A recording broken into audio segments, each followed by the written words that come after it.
ada Bapak Pendeta Alex Nanlohi. Kami persilahkan. Mari kita berdoa sebelum kita membaca merenungkan firman Tuhan. Kami datang dalam ucapan syukur di hari sukacita Natal yang Tuhan berikan kepada kami. Kami merayakan kelahiran-Mu ke dalam dunia dengan penuh sukacita, karena kami tahu ya Tuhan, Engkau adalah Allah kami yang berkenan datang diam bersama dengan kami umat-Mu. Dan kami bersama-sama akan membuka firman-Mu. Kami mohon ya Tuhan, bukalah juga hati kami. Jadikanlah hati kami seperti tanah yang baik, supaya ketika benih firman Tuhan ditaburkan, itu boleh sungguh-sungguh berakar, bertumbuh, dan juga berbuah nyata di dalam kehidupan kami. Berkati baik hamba-Mu yang menyampaikan, setiap kami yang mendengar. Tuhan, tolonglah kami semua, agar kami bukan hanya menjadi pendengar-pendengar firman yang setia, tapi mampukan kami untuk boleh menjadi pelaku-pelaku firman-Mu di dalam kehidupan kami. Bersabdalah ya Tuhan, kami sedia mendengarnya. Di dalam satu nama yang kudus, nama yang berkuasa, nama Tuhan kami Yesus Kristus, kami menyerahkan pemberitaan firman-Mu. Amin. Selamat Natal saudara-saudara jemaat yang dikasihi dalam nama Tuhan Yesus Kristus. Kembali kita merayakan Natal dan kesempatan yang indah ini. Sama-sama kita akan merenungkan kebenaran firman Tuhan di dalam Injil Matius pasal yang pertama. Kita akan membaca ayat yang ke-18 hingga ayatnya yang ke-25. Kelahiran Yesus Kristus adalah seperti berikut. Pada waktu Maria ibunya bertunangan dengan Yusuf, ternyata ia mengandung dari Roh Kudus sebelum mereka hidup sebagai suami istri. Karena Yusuf suaminya, seorang yang tulus hati dan tidak mau mencemarkan nama istrinya di muka umum, ia bermaksud menceraikannya dengan diam-diam. Tetapi ketika ia mempertimbangkan maksud itu, malaikat Tuhan nampak kepadanya dalam mimpi dan berkata, "Yusuf anak Daud, janganlah engkau takut mengambil Maria sebagai istrimu, sebab anak yang di dalam kandungannya adalah dari Roh Kudus. Ia akan melahirkan anak laki-laki, dan engkau akan menamakan dia Yesus, karena dialah yang akan menyelamatkan umatnya dari dosa mereka." Hal itu terjadi supaya genaplah yang difirmankan Tuhan oleh Nabi. "Sesungguhnya anak darah itu akan mengandung dan melahirkan seorang anak laki-laki, dan mereka akan menamakan dia Immanuel, yang berarti Allah menyertai kita."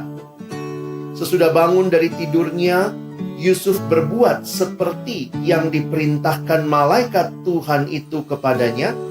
Ia mengambil Maria sebagai istrinya, tetapi tidak bersetubuh dengan dia sampai ia melahirkan anaknya laki-laki, dan Yusuf menamakan dia Yesus.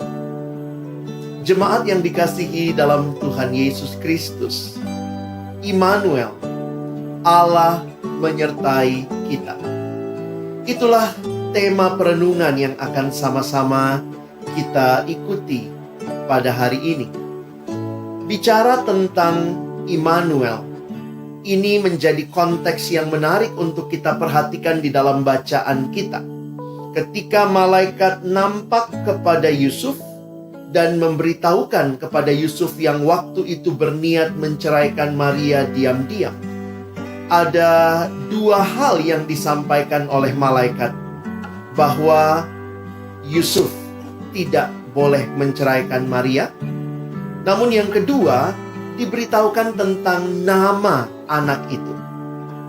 Saudara, malaikat memberitahukan nama yang harus diberikan Yusuf adalah Yesus. Ayat yang ke-21. Ia akan melahirkan anak laki-laki, dan engkau akan menamakan dia Yesus, karena dialah yang akan menyelamatkan umatnya dari dosa mereka. Dan apa yang menarik, melanjutkan ayat 21, di dalam ayat 22, hal itu terjadi supaya genaplah yang difirmankan Tuhan oleh Nabi, sesungguhnya anak darah itu akan mengandung dan melahirkan seorang anak laki-laki, dan mereka akan menamakan dia Immanuel, yang berarti Allah menyertai kita. Jemaat yang dikasihi dalam Tuhan Yesus Kristus, ada dua hal yang akan kita renungkan di dalam memahami apa arti Immanuel. Yang pertama yang akan menjadi perenungan kita, bahwa Yesus datang untuk menyelamatkan kita manusia dari dosa. Sangat jelas ketika membaca ayat 21, karena dialah yang akan menyelamatkan umatnya dari dosa mereka. Banyak orang yang berkata, mengapa Natal kok malah membahas dosa? Justru kalau Natal tidak membahas tentang dosa, saya pikir itu pertanyaan besar. Karena di dalam Natal yang menjadi pesan utamanya, bahwa Allah bukanlah Allah yang meninggalkan manusia ketika manusia jatuh dalam dosa. Allah menciptakan manusia begitu indah, seturut dengan gambar dan rupa Allah, tetapi manusia memilih berontak kepada Allah. Manusia jatuh ke dalam dosa. Tetapi Allah yang kita miliki, yang kita sembah, bukanlah Allah yang meninggalkan kita. Dia bukan Allah yang angkat tangan. Dia bukan Allah yang lepas tangan. Dia bukan Allah yang cuci tangan melihat pergumulan dosa manusia. Tetapi dia Allah yang turun tangan. Allah yang menjabat tangan setiap kita. Yang membuka hati menerima Yesus sebagai satu-satunya Tuhan dan Juru Selamat di dalam kehidupan kita. Dosa menjadi pergumulan manusia yang begitu menyakitkan dan berujung kepada maut.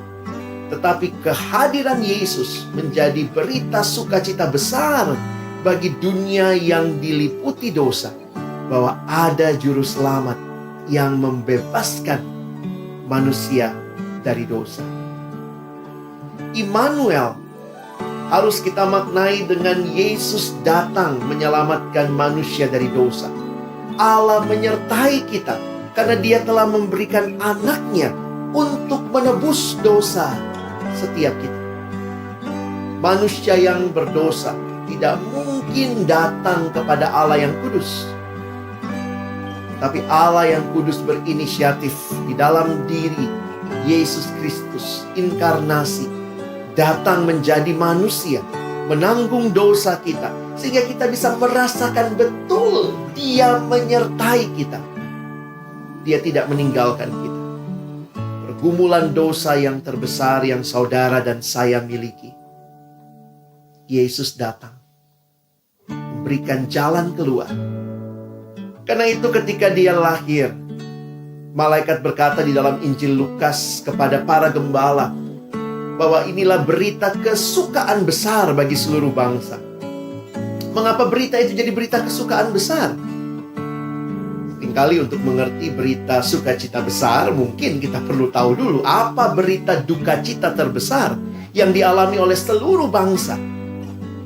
Dan Roma pasal yang ketiga ayat 23 menyatakan, berita duka cita terbesar yang dialami oleh seluruh bangsa adalah semua manusia berdosa dan kehilangan kemuliaan Allah. Siapa yang berdosa? Semua manusia. Inilah realita yang disampaikan di dalam firman Tuhan. Inilah berita duka cita terbesar. Dan Roma 6 ayat 23a mengatakan upah dosa adalah maut. Sehingga di dalam dosa manusia tidak punya harapan, berujung kepada hukuman yang kekal. Tetapi di dalam Kristus, yang adalah berita sukacita yang besar untuk semua bangsa, dia datang memberikan keselamatan, memberikan hidup yang kekal, hidup bersama Allah selama-lamanya. Inilah berita Immanuel, Allah beserta dengan kita karena Dia menyelesaikan pergumulan dosa kita. Harusnya Natal bukan hanya menjadi perayaan orang Kristen, tapi kalau kita melihat ayat ke-21 tadi, Natal harusnya menjadi perayaan bagi semua manusia berdosa. Yesus tidak pernah datang dari surga pakai papan besar. Maaf untuk kalangan sendiri, kita yang buat papan itu. Karena itu berita Immanuel, Allah menyertai kita. Yesus datang menyelesaikan pergumulan dosa kita. Seharusnya menjadi berita yang kita bawa, kita sebarkan, kita nyatakan bagi semua manusia berdosa yang sangat membutuhkan keselamatan di dalam Kristus. Saudara yang dikasihi Tuhan, seringkali kita berpikir Allah menyertai kita hanya bagi kita saja. Tapi ingatlah, Dia datang untuk menyelamatkan manusia dari dosa. Berita Natal biarlah tidak berhenti di dalam gedung gereja saja. Tidak berhenti di dalam rumah tangga Kristen saja. Tapi menjadi berita yang kita bawa di dalam hidup kita bagi dunia di sekitar kita. Ini bagian pertama yang kita renungkan. Immanuel berarti Yesus datang menyelesaikan pergumulan dosa manusia. Dan yang kedua, Immanuel berarti Allah menyertai kita. Apa artinya Allah menyertai kita? Ini juga berarti bahwa pergumulan hidup yang saudara dan saya alami bukanlah pergumulan yang membuat kita jatuh ke dalam keputusasaan, tetapi kita menyadari Allah hadir dan berjalan bersama dengan kita. Yesus tidak hanya menyelesaikan pergumulan dosa kita, Dia peduli dengan hidup keseharian kita, dan Dia berjanji menyertai kita. Dan janji itu digenapkan ketika kita merayakan Natal. Betul, Allah jadi manusia. Benar, Dia menyelesaikan dosa. Tetapi kemudian dikatakan Yesus sendiri sebagai manusia, Dia berjalan di dalam dunia ini, ikut merasakan pergumulan yang saudara dan saya alami.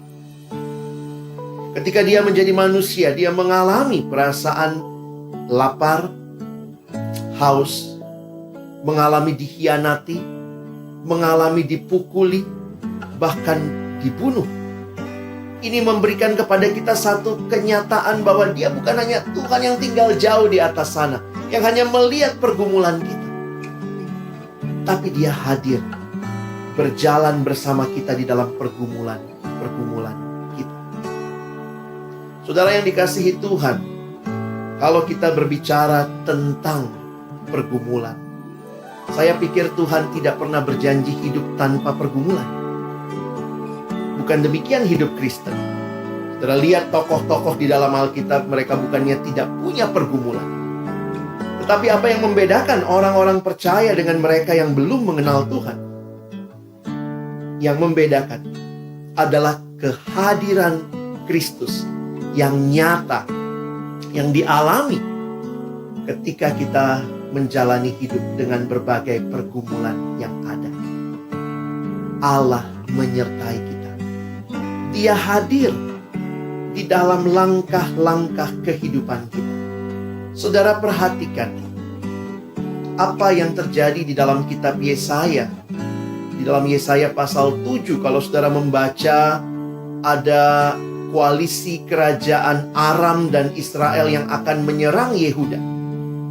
Dan kemudian Tuhan berkata, aku akan memberikan tanda, yaitu seorang perempuan muda akan mengandung dan melahirkan anak, dan engkau akan memberikan nama dia Immanuel. Saudara, pergumulan menjadi bagian dalam kehidupan yang dialami secara politis dalam situasi kerajaan-kerajaan di masa Yesaya. Tetapi berita Allah menyertai kita mengingatkan mereka bahwa di tengah kesulitan itu pandanglah kepada Tuhan yang hadir dan tidak pernah meninggalkan. Nah, saudara yang dikasihi Tuhan, inilah kekuatan yang bisa kita nikmati di tengah-tengah situasi sulit yang kita alami, termasuk karena pandemi ini. Pandemi ini awalnya hanya masalah kesehatan, tapi kemudian telah menjadi masalah sosial, masalah ekonomi, masalah pendidikan, anak-anak kita harus belajar dari rumah, bahkan masalah spiritual, gereja harus online seperti ini, bahkan menjadi masalah-masalah yang mungkin gak terpikirkan oleh kita sebelumnya. Banyak yang kehilangan pekerjaan, atau masih bisa bekerja tetapi harus dipotong penghasilannya. Saudara, tidak mudah melewati situasi-situasi seperti ini. Tidak kebetulan Natal kembali kita diingatkan Allah beserta kita.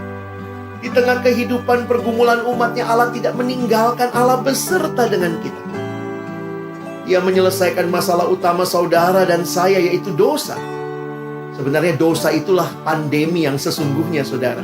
Karena dikatakan siapa yang berdosa? Semua manusia berdosa. Yesus lebih dari vaksin.